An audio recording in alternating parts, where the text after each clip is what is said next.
Alors, c'est important. En fait, nous remercions la direction de la production de la bonne gouvernance et l'USAID qui nous ont accompagnés un peu dans le cadre de cet atelier. C'est un peu dans le cadre du renforcement de la transparence budgétaire. Parce que nous nous sommes rendus compte qu'effectivement, les organisations civiles, la société civile ont du mal souvent à lire et à comprendre certains documents de suivi de l'exécution.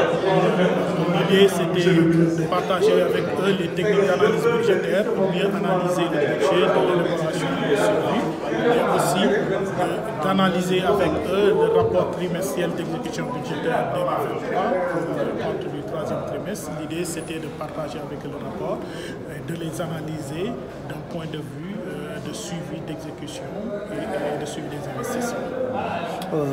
Sur le plan des recettes, qu'est-ce qu'on peut retenir? Est-ce que tout a été bien géré? Alors, sur le plan des recettes, sur les présentations que nous avons faites, nous avons vu qu'effectivement, il y a eu de très bonnes améliorations en termes de recettes internes. Sur les ressources extérieures, nous avons vu qu'effectivement, il y a quelques difficultés de mobilisation. Et comme je dis, l'État est en train de faire un plaidoyer. Pouvez-vous les citer exactement? Les difficultés, c'est des difficultés de mobilisation parce que les bailleurs de fonds ont des procédures de décaissement assez lourdes autant pour moi. Donc l'idée, c'est de faire un plaidoyer pour alléger ces procédures de décaissement qui vont naturellement permettre de très rapidement mobiliser ces ressources et exécuter les investissements. Que peut-on dire maintenant pour ce qui concerne la bonne gouvernance?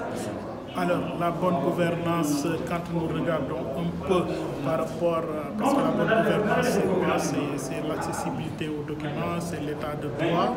Il y a quand même des efforts à faire. En termes d'accessibilité des documents, il y a des documents qui sont partagés et nous demandons très souvent à la société civile de faire un effort, d'aller dans les sites du gouvernement et de chercher des documents et de pouvoir les dupliquer, les partager avec les autres organisations civiles au niveau local, au niveau départemental, au niveau des terroirs. Maintenant, sur l'état de droit, voilà, il y a encore des efforts à faire, mais sur le principe de transparence, quand même, le Sénégal a fait un très grand bond de 2000 et les images, en tout cas les projections que nous avons montrées, ont montré qu'effectivement de 2012 à 2021, il y a eu des efforts quand même qui ont été faits.